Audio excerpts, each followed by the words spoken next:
Halloween, filme dirigido por John Carpenter e roteirizado por ele mesmo ao lado da talentosa Deborah Hale. O longa é protagonizado pela até então inexperiente Jamie Lee Curtis, conhecida também como a filha da Janet Leigh, coadjuvante do clássico Psicose, que, diga-se de passagem, influenciou muito a obra que analisaremos hoje. Não podemos esquecer também do já na época renomado Donald Pleasence, que interpretou brilhantemente o Dr. Loomis. Mas então, o filme começa numa noite de Halloween do ano de 1963, ambientada na fictícia cidade de Haddonfield. Um observador se aproxima de uma pequena casa de 2 andares. De repente ouvimos vozes de 2 jovens conversando. A menina, meio constrangida, fala que alguém chamado Michael está por aí, mas o rapaz acaba chamando a moça para subir e fazer aquilo que você já deve saber o que é.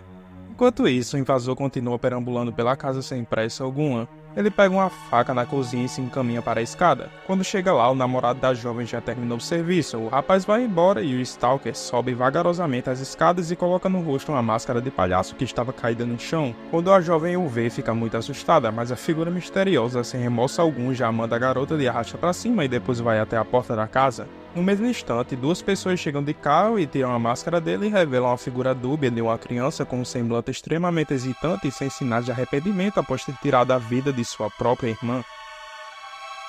Às vezes eu me pego imaginando a aflição em que as pessoas receberam esse filme no ano de lançamento. E acredite, isso é definitivamente muito fácil, pois com o passar de todos esses anos, já estamos em 2023 e eu até hoje não consigo pensar em uma cena inicial tão impactante como esta que acabamos de ver. Ou seja, mesmo com esse teste todo do tempo, ela não parece de forma nenhuma algo datado. Literalmente toda a escrita e direção desta parte manteve o sentido integral dado pelos idealizadores dela na época. Evidentemente, por ser uma obra de baixo orçamento, conseguimos ver alguns problemas e até certas facilitações estéticas. Mas o propósito deste vídeo não é se ater aos pontos negativos, pois eles de forma nenhuma diminuem a magnífica experiência que é assistir a esta obra. Então, se você procura alguém para criticar cada possível ponta solta do filme, definitivamente está no lugar errado. E isso não significa que eu seja um apreciador incondicional do longa, só quer dizer que eu quero me divertir um pouco com ele, mas vamos deixar para aprofundar esse papo nas conclusões finais.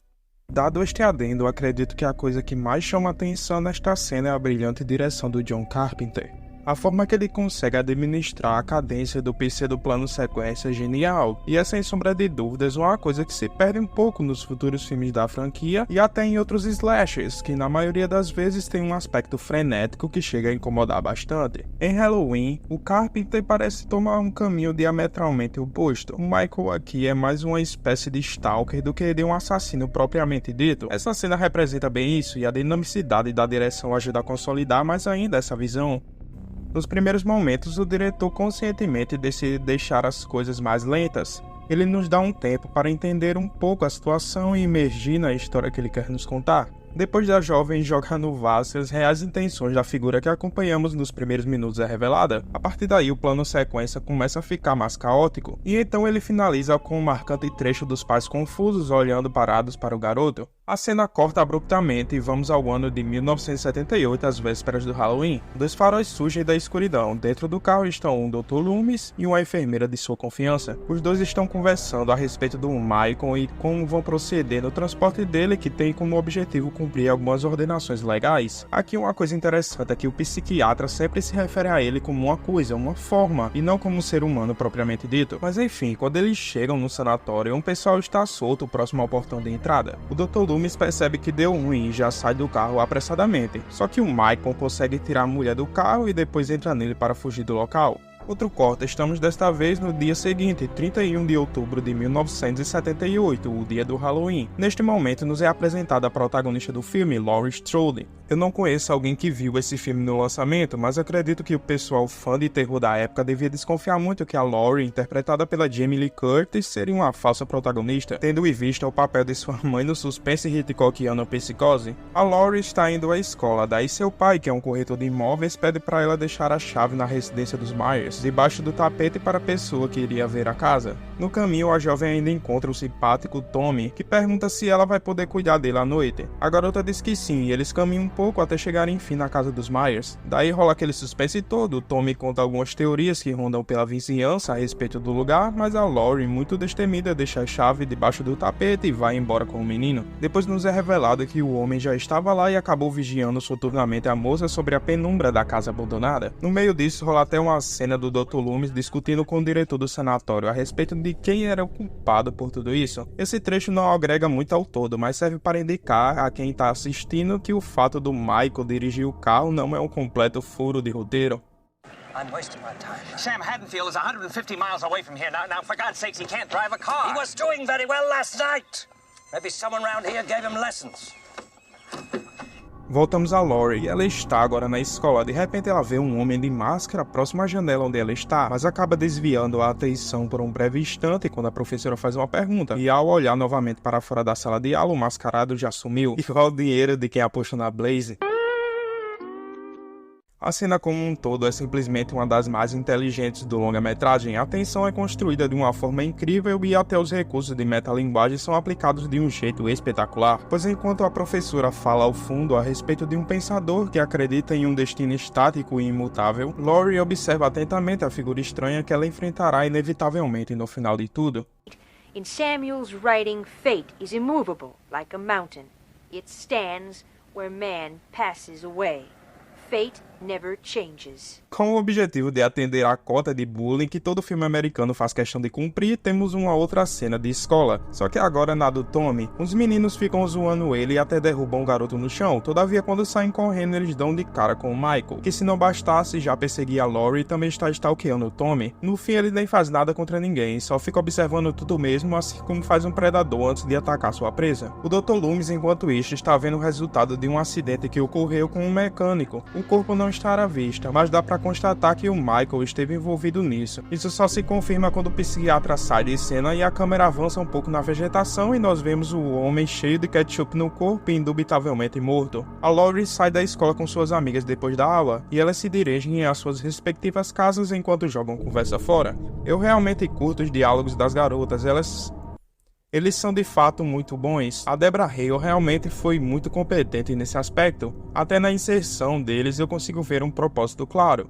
Mas enfim, as meninas estão conversando sobre coisas fúteis e sem mais nem menos, o carro dirigido pelo Michael entra lentamente em cena e nem ocorre uma quebra tão abrupta de estados. Eles simplesmente se mesclam mutuamente. Enquanto a Laurie fica meio apreensiva e assustada, as outras duas meninas estão a fazer piadas e parecem nem se darem conta da gravidade da situação. Eu achei legal essa proposta de deixar a cena com duas camadas, mas já vi gente criticando pelo fato de diminuir um pouco a tensão do trecho. As garotas, agora somente a Laurie e sua outra amiga chamada Anne, continuam a conversar no caminho, e a Laurie acaba vendo o Michael novamente atrás do arbusto. Entretanto, quando a outra menina vai averiguar, não tem mais ninguém lá. Laurie ainda vê o xerife da cidade, mas prefere não falar nada. Aqui eu acho que o Carpenter deveria ter deixado um pouco mais explícito o que está acontecendo, porque da forma que está, fica mais parecendo uma facilitação do roteiro para o policial não tomar conhecimento de que o Michael está em Haddonfield, porque isso vai respingar mais lá na frente em alguns diálogos dele com o Dr. Loomis a respeito da presença ou a não presença do assassino na cidade. Eu podia argumentar que ela estava em estado de choque quando viu o oficial e acabou não dizendo nada por conta disso, mas lá na frente eles se encontram novamente em um momento propício para ela revelar tudo, já que ele está em uma cena de crime envolvendo um assalto de armas brancas, só que a Laurie prefere não dizer nada. Vendo o filme algumas vezes, dá pra perceber a intenção do Carpenter de transformar a moça a princípio em uma pessoa que está fora da realidade. Isso se torna claro nessa fala da colega meio que desdenhando dela estar vendo homens atrás de arbustos e relacionando isso com a sexualidade reprimida da jovem. Inclusive, para deixar mais claro, esse artifício é até um pouco semelhante aos que são usados exaustivamente em A Hora do Pesadelo, com os jovens do filme sonhando com o Fred e os adultos achando que eles estão paranoicos ou coisa do gênero. Pode parecer besteira esse exemplo, exemplo, mas isso é um ponto crucial para entender o trabalho em sua completude. Apesar de não podemos cravar com certeza que Halloween foi o primeiro slasher feito, porque os filmes giallos italianos têm uma relação intrínseca a essa vertente do terror e até mesmo outros longas, produzidos em solo americano, como o Massacre da Serra Elétrica de 1974, tem uma estrutura bastante semelhante a ele também. Mas, dito isso, sem dúvidas podemos apontar que o longa dirigido pelo Carpenter estabeleceu a maioria dos clichês que contemplamos posteriormente e moldou de forma padronizada a estrutura deste tipo de obra. Por mais que exista uma linha tênue que divide em subgêneros os filmes de assassinos, notoriamente podemos enxergar um antes e um depois de Halloween no cinema de horror. Mas enfim, a Laurie chega em casa e vê o Michael próximo ao varal de roupas e abruptamente ele some. Essa parte ficou um pouco esquisitinha, porque parece que o homem se teletransportou do nada. É uma cena parecida com a da escola, só que aqui a garota fita ele, a câmera corta para o cômodo da casa enquanto ela continua olhando, todavia quando volta o mascarado já sumiu. Eu creio que aqui o Carpenter queria fazer uma cena em que as roupas e os lençóis voassem ao vento e cobrissem o Michael, e quando o vento arrefecesse um pouco ou soprasse em outra direção, o tecido que tivesse ofuscando a visão do homem se deslocasse e descobriríamos que ele não estava mais lá. A Laurie, depois disso, fecha a janela com muito medo. O telefone toca, mas é só a Anne marcando para pegar ela às 6:30 da tarde para levar até a casa do Tommy. Rola até uma cena após a chamada telefônica da garota conversando consigo mesma e pedindo para se acalmar, porque isso tudo parecia ridículo. Às 6:30, a amiga passa para pegar ela. No caminho, enquanto as meninas fumam a erva da paz, o carro do assassino as segue furtivamente. De repente, a Anne avista o pai, que é o xerife da cidade, e o Michael, percebendo a presença do homem, para de seguir elas imediatamente. Daí as garotas dão uma disfarçada e perguntam o que houve, mas o policial diz que foi só um assalto meio esquisitinho, porque o criminoso só levou máscaras, uma corda e algumas facas. Após elas irem embora, o Dr. Loomis aparece muito preocupado, pois confirmou suas suspeitas de que o Michael está de fato na cidade após uma breve visita ao cemitério em que o psiquiatra notou a ausência da lápide na sepultura da irmã do assassino. O xerife avisa ao doutor que precisará de alguns minutos para terminar de analisar a cena do crime e o pede para esperar. Enquanto isso, o Michael ainda dá uma desperta e passa no local.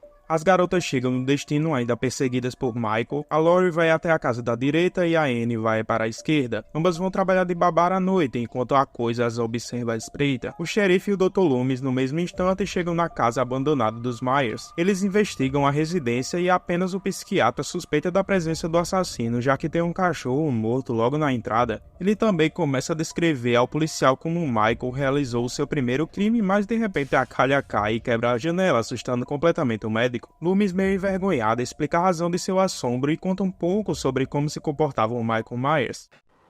I met him 15 years ago. I was still was nothing left. No reason, no conscience, no understanding, and even the most rudimentary sense of life or death, of good or evil, right or wrong. O doutor ainda puxa para o lado mais metafísico da coisa, comparando ainda o olhar do rapaz com o do próprio diabo. O médico ainda reitera a completa perdição do Michael, dizendo que passou os primeiros anos tentando alcançar a alma do garoto que se perdeu. Todavia, percebendo toda a maldade encarnada, decidiu prezar em mantê-lo os últimos 7 anos longe da sociedade. O legal de tudo isso é que a inspiração para a criação do personagem foi a mais literal possível. Enquanto o Carpenter visitava uma instituição de saúde mental ainda na época da faculdade, ele se deparou com um menino de 13 anos que fitava o vazio com seus olhos negros e sem emoção, que posteriormente, como vocês já viram, foi dito na figura de Michael Myers como possuidor dos olhos do próprio cabeça de morcego. Irmãos, temos que ficar atentos ao Beelzebu. Dr. Loomis aconselha o policial a não notificar a mídia para não haver avistamentos falsos ou coisas do gênero que atrapalhem a investigação. Aqui eu não vou passar pano, visto que foi uma falha de roteiro bem grave até, entretanto muitas vezes difícil de ser contornada, principalmente em uma região pequena como Haddonfield. O Carpenter nesse quesito teve muitos problemas em contornar essa coisa dos casos de assassinatos se restringirem a uma pequena esfera bastante distante do restante da cidade, que parece não notar a presença do Michael no lugar. Grande parte da explicação dada é calcada no sentido do próprio dia de Halloween, em que grande parte das pessoas estão fantasiadas, o que de forma forma alguma cabe bem aqui. Creio que devido ao baixo orçamento, os figurinos não eram tão abundantes assim, fazendo com que praticamente só o Michael aparecesse de fantasia, que é bem estranho e suspeito dada a conjuntura do filme. O diretor tem até que sacrificar algumas características bem marcantes do feriado, como as multidões de crianças saindo de suas casas para pedir doces, deixando no filme apenas uma meia dúzia de gatos pingados que fazem o feriado de Cosme e Damião no Brasil parecer algo mais relevante. Na casa onde a Anne está trabalhando, o Michael a observa atentamente. O cachorro da residência aparece latindo para o homem, mas acaba indo de Americanas. A garota no meio disso acaba sujando a roupa com a comida que estava preparando, e ao invés de tentar limpar com alguma toalha ou algo do tipo, ela prefere se despir completamente e ir em direção à lavanderia. Lá o Michael continua rondando o ambiente, mas agora começa a meio que brincar, fechando as entradas e deixando a jovem assustada. Depois de ficar presa na porta, Anne chama a garotinha que ela cuida chamada Lindsay, que está no momento assistindo um filme de terror. A Lindsay não está escutando nada porque a TV tá no talo, mas aí o namorado da Anne liga e a menina consegue libertar ela. Daí os dois jovens marcam de realizar a cópula, porém como ela está trabalhando, tem que deixar a Lindsay com a Laurie e o Tommy para ir buscar o rapaz. Quando chegam lá, as duas jovens ainda acabam conversando um pouco a respeito do boy que a Anne vai arranjar para acompanhar a Laurie no baile. Elas já dialogaram a respeito desse rapaz quando estavam a caminho da casa do Tommy, só que eu nem me liguei muito em falar disso. Mas basicamente a Laurie, diferentemente de algumas outras protagonistas de filmes slashers, não é uma completa santa e nem se porta como tal, só é mais travada em relação a essas coisas e em relação ao julgamento de terceiros. Muita gente gosta de associar as circunstâncias em que os jovens mais desinibidos são sempre os que morrem como uma crítica do Carpenter à sexualidade exacerbada deles, mas vendo um rápido posicionamento do diretor, percebe-se que essa interpretação parece até um terraplanismo, sendo o fato deles morrerem prematuramente e em grande quantidade apenas consequência de suas próprias distrações, quando estão com a libido extremamente elevada. Eu acho crucial comentar isso, pois o gênero sempre usou essa sexualidade de modo desenfreado, mas como em geral não com a crítica social tácita, é muito válido dizer que se trata somente de um artifício para atrair a garotada, podendo inclusive ultrapassar a linha do bom senso e apelar para a objetificação pura dos corpos masculinos e principalmente dos femininos, como vocês já viram anteriormente neste vídeo.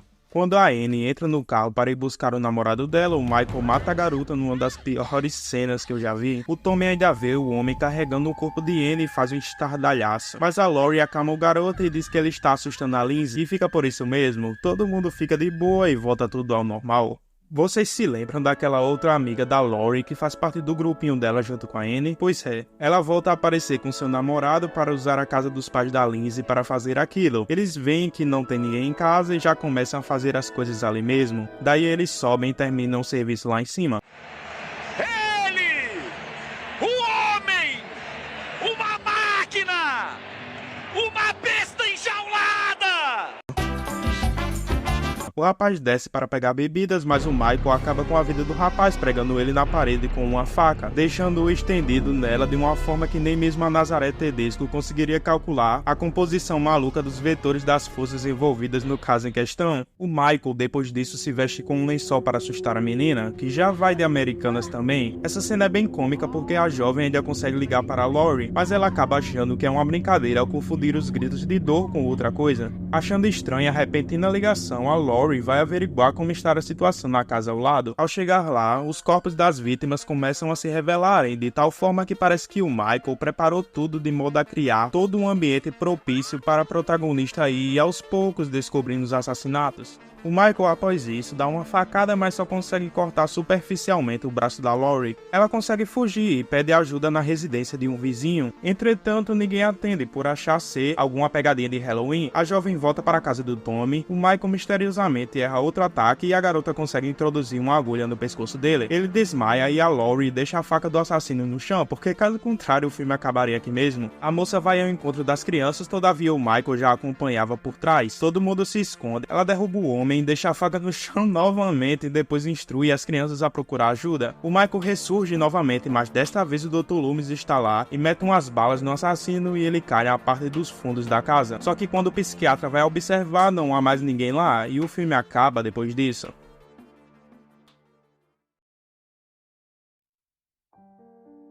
Halloween é sem dúvidas o maior filme de terror independente já criado. Apesar de eu ter dito que não iria criticar muito a obra do Carpenter, eu meio que acabei fazendo isso inconscientemente, me desculpem por isso. Entretanto, como eu acho que já disse, isso não atrapalha muito a experiência, principalmente nas primeiras vezes em que se assistem. Na medida em que ficamos mais familiarizados com o longa, naturalmente as falhas começam a aparecer. Eu pensei até em fazer uma coisa mais aprofundada a respeito do filme, tal como eu fiz no vídeo passado sobre a saga Terrifier. Faltou falar muita coisa, a trilha minimalista, os clichês criados, o papel dos personagens jovens estabelecidos de uma forma tão singular que perdurou nos outros trabalhos envolvendo o gênero, e até a função do Michael como canalizador do medo americano da Guerra Fria e das tensões sociais do período. Mas sei lá, eu procrastinei tanto para fazer esse vídeo que vocês estão a ver, que simplesmente a vontade de fazê-lo se perdeu completamente. Eu pretendia terminar hoje a gravação e abordar esses temas minuciosamente, e o problema é que eu iria fazer isso às 5 da tarde, e já são quase meia-noite. Eu passei a noite toda vendo reacts, cortes do Gordão Foguetes e shorts de animais do YouTube. Então esse vídeo é até em homenagem a você, que deveria estar fazendo alguma outra coisa e estar aqui vendo uma pessoa falar por alguns minutos de um filme de 78, que com certeza não tem nada a acrescentar à sua vida. Enfim, esse é o melhor que posso fazer no momento, foi divertido criar esse vídeo, acho que se eu desenvolvesse mais um pouco ia ficar um tanto quanto maçante pra mim e talvez pra você também. No mais, nos vemos no próximo mês, é isso, obrigado.